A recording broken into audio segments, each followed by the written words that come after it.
Hi everyone, আশা করি তোমরা সবাই খুব ভালো আছো এবং তোমাদের প্রিপারেশনও খুব ভালোভাবে চলছে।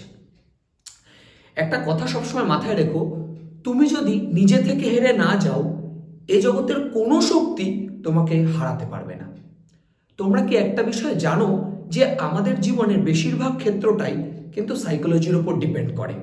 যেমন ধরো, তুমি কোনো একটা কাজ করার আগে যদি এটা ভাবো যে আমি কাজটা করতে পারবো, আমার দ্বারা কাজটা পসিবল, বা আমি অবশ্যই পারবো, এই যদি নিজের ওপর একটা আত্মবিশ্বাস, একটা জোর, এই ব্যাপারটা যদি তোমার নিজের প্রতি ভরসা থাকে, তুমি অবশ্যই কাজটা করতে পারবে। কিন্তু তুমি যদি কোনো একটা কাজ করার আগেই মনে করো যে আমি বোধহয় পারবো না, আমার দ্বারা মনে হয় হবে না, তাহলে তো তুমি নিজেকেই বিশ্বাস করতে পারছো না, তুমি কাজটা সত্যিই করতে পারবে না। আগে তোমাকে নিজেকে বিশ্বাস করা কিন্তু অবশ্যই শিখতে হবে। দেখবে, একটা কথা অবশ্যই মাথায় রাখবে যে তুমি যে জিনিসটা ভাবতে পারো সেই জিনিসটা তুমি অবশ্যই করতে পারো। কিন্তু আমাদের মধ্যে কিছু নেগেটিভ থটস আছে যেগুলোকে যখন তোমরা বেশি প্রাধান্য দিয়ে ফেলবে না, সেগুলো কি করবে, পজিটিভ যে থটসগুলো আছে সেগুলোকে গ্রাস করে ফেলবে।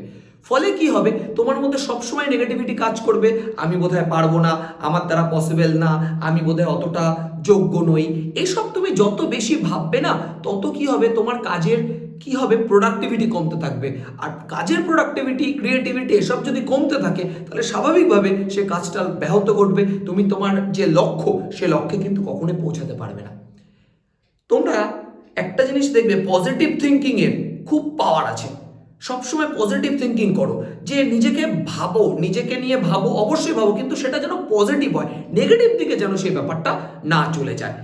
তোমরা দেখবে, তাহলে দেখবে আস্তে আস্তে আস্তে আস্তে যখন পজিটিভ পরিবেশে থাকবে না, এমন কিছু পরিবেশ থেকে তোমরা, বা এমন কোনো কিছু পরিস্থিতি থেকে তোমরা নিজেদেরকে বাইরে বের করে আনতে পারবে। হয়তো পরে তুমি যখন সে ব্যাপারটা ভাববে, তখন তোমার মনে হবে যে কিভাবে ওই পরিস্থিতি থেকে আমি বেরিয়ে আসলাম। তোমার তখন নিজেরই অবাক লাগবে।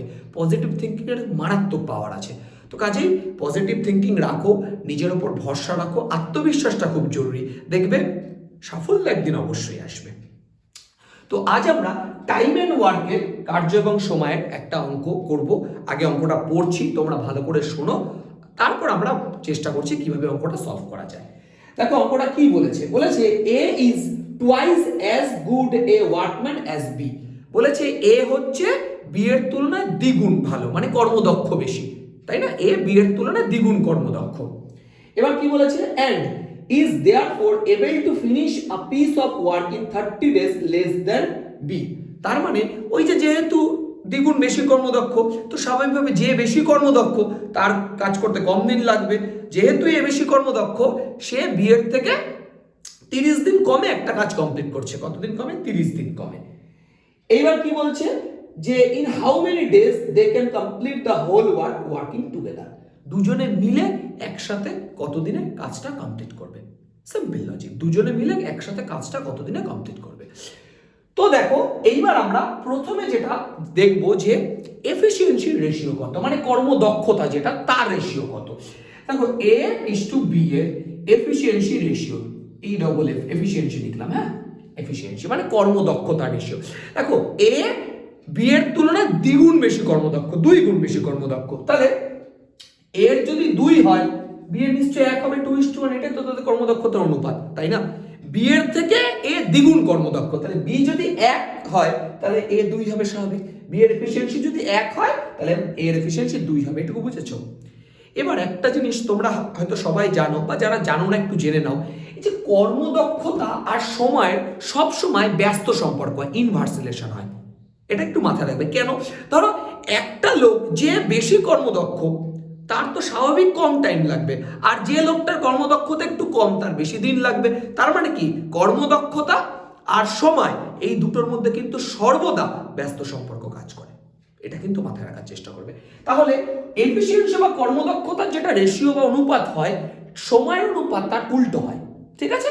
সময়, টাইম, এখানে টাইম দিনে দেওয়া আছে, তো স্বাভাবিকভাবে ডেজে হবে। যাই হোক, তাহলে 1:2 হবে এদের দিনের অনুপাত। তার মানে ওই কাজটা করতে এ এর যদি 1 দিন লাগে, বি এর 2 দিন লাগবে। কর্মদক্ষতার উল্টো হয় সবসময়। Efficiency is inversely proportional to time.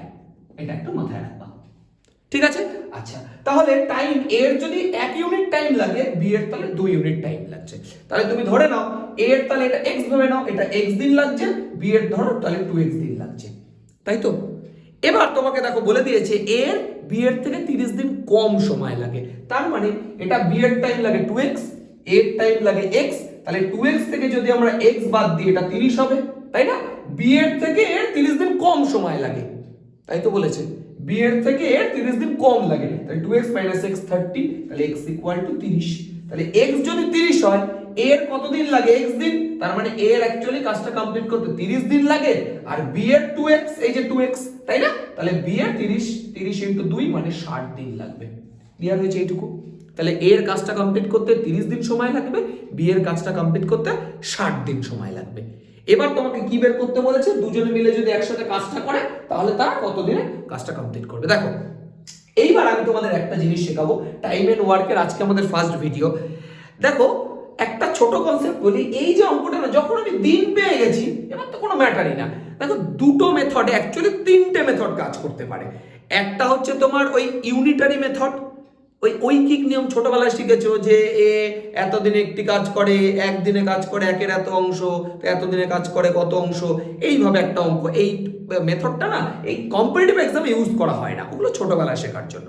আচ্ছা, এরপর যে মেথডটা আছে, এর পরবর্তী মেথড, সেটা হচ্ছে পার্সেন্টেজ এফিসিয়েন্সি মেথড।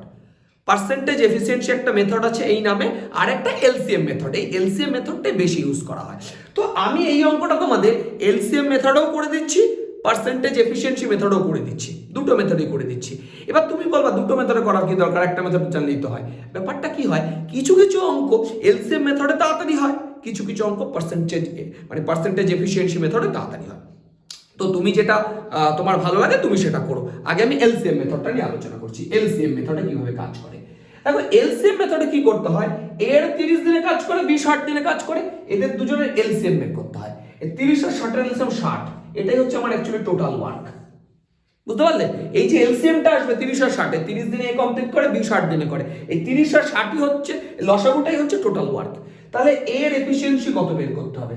এর এফিসিয়েন্সি কি করে বের করতে হয়, এই 30 দিয়ে এই 60টাকে ভাগ করতে হয়।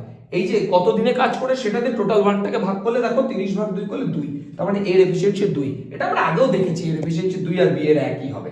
এটা তো দেওয়াই আছে, আমি জাস্ট তোমাদের বোঝালাম। এটা যদি দেওয়া না থাকতো তাহলে এরকম ডাইরেক্ট দেওয়া থাকতো যে এর 30 দিনে কাজটা করেছে, বি 60 দিনে করেছে, দুজনে মিলে একসাথে কদিনে করবে, তো তখন আর কি, তখন এইভাবে বের করতে। এখানে তো 2:1 বলেই দিয়েছে, তাই এখানে 2 আর 2 আর একই হবে স্বাভাবিকভাবেই। তো যাই হোক, তবু শিখিয়ে দিলাম যে এখানে দিন 30 দিন আর টোটাল ওয়ার্ক হচ্ছে 60, তাহলে 60 ভাগ 30 করলে দেখো এর এফিসিয়েন্সি 2 আর বি 60 দিনে করে মানে বি এর এফিসিয়েন্সি 1। ঠিক আছে? এইবার দেখো তাহলে টোটাল এফিসিয়েন্সি কত হচ্ছে, total efficiency of A and B, মানে এ প্লাস বি এর এফিসিয়েন্সি কত হচ্ছে, 2 আর 1 3, দুজনে মিলে একসাথে এফিসিয়েন্সি কত 3, তাই না? আর টোটাল ওয়ার্ক কত আছে 60, তাহলে ক দিনে কাজটা করবে, ক দিনে কাজ করবে, ডেজ ইকুয়াল টু 60/3 মানে 20 দিনে। তাহলে দুজনে মিলে একত্রে কদিনে কাজটা কমপ্লিট করবে, 20 দিনে কাজটা কমপ্লিট করবে।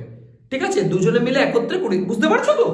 টোটাল ওয়ার্ক 60 আর এদের এফিসিয়েন্সি হচ্ছে 3, তাহলে 60/3 করলে চলে আসলো আমার হচ্ছে 20 দিন।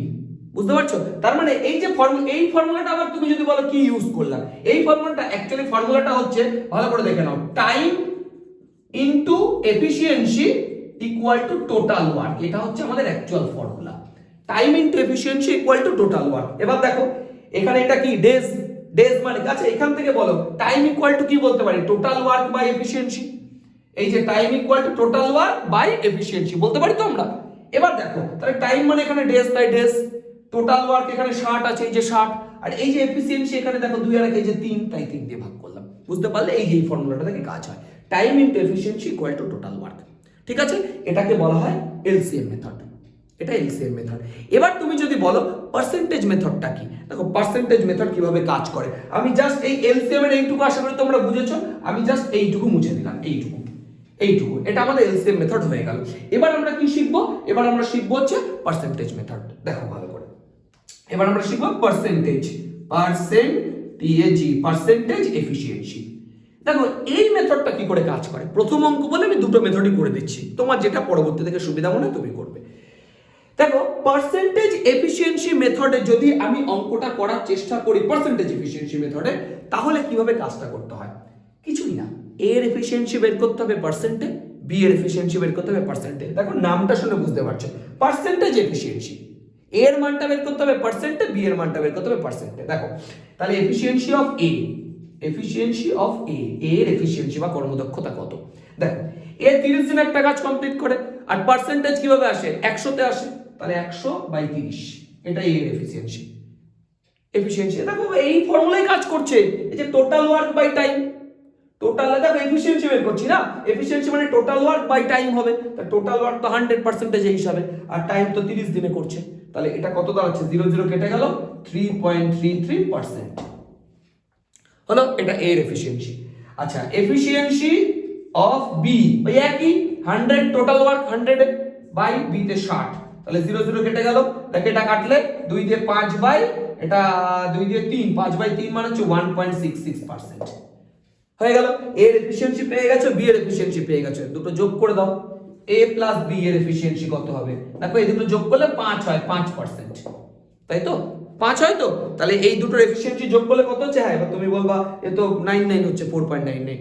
আরে দেখো 110/3 ও তো পারফেক্ট না, ওটা তো এইভাবেই লেখা হয়, তাই এই দুটো যোগ করলে তো আলটিমেট 5ই হবে, বুঝতে পারছো তো কথাটা? তাহলে এ প্লাস বি এর এফিসিয়েন্সি কত পার্সেন্ট আসলো? 5। তাহলে এবার কত দিনে কাজটা কমপ্লিট করবে? তাহলে ডেজ বের করতে হবে।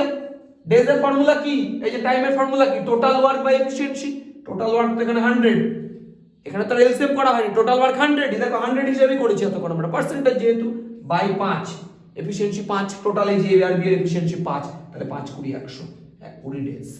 বুঝতে পারলে?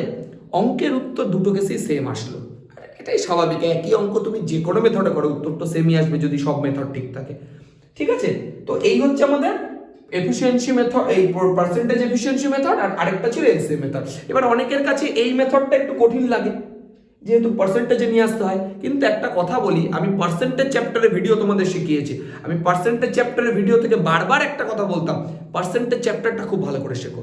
যে পার্সেন্টেজের এই যে বিষয়গুলো মুখস্থ না যাদের, যেমন ধরো 1/1, 1/2, 1/3, 1/4, যে কোনো একটা জিজ্ঞেস করবো 1/8 কত হয়, তোমাকে ধুম করে বলতে হবে 1/8, 12.5%। এই যে ব্যাপারগুলো তুমি যত ফাস্ট মনে রাখতে পারবে তত কিন্তু তোমার সুবিধা হবে, পার্সেন্টেজ মেথড তখন সুবিধা হবে। আর নইলে এলসিএম মেথডও করতে পারো, তোমার যেটা ঠিক মনে হয়। কিছু কিছু অঙ্ক পার্সেন্টেজ মেথডে ভালো হয়, কিছু কিছু অঙ্ক ওতে সুবিধা হয়। তো এগুলো না, এগুলো ওইভাবে আগে থেকে বলা যাবে না কোনটা কি, এগুলো তোমাকে প্র্যাকটিস করে করে করে করে সেই জায়গাটা, নিজের সেই জায়গাটাকে নিয়ে আসতে হবে। প্র্যাকটিসটাই সব, বিশ্বাস করো প্র্যাকটিস, তুমি বুঝলে ঠিক আছে, প্র্যাকটিস করবে না ভুলে যাবে, এটাই হচ্ছে ব্যাপার। তো যাই হোক, চেষ্টা করলাম বোঝানোর। তোমাদের যদি কোনো রকম কোনো সমস্যা থাকে আমাকে কমেন্ট বক্সে জানিও, বা ভিডিওটা আর একবার দেখে নিতে পারো, বা কিছু প্রবলেম থাকলে কমেন্ট বক্সে জানিও। তো ভিডিওটা দেখার জন্য অনেক অনেক ধন্যবাদ। যদি ভালো লাগে তাহলে একটু লাইক, কমেন্ট, শেয়ার, সাবস্ক্রাইব সবটাই করে দিও। Thank you.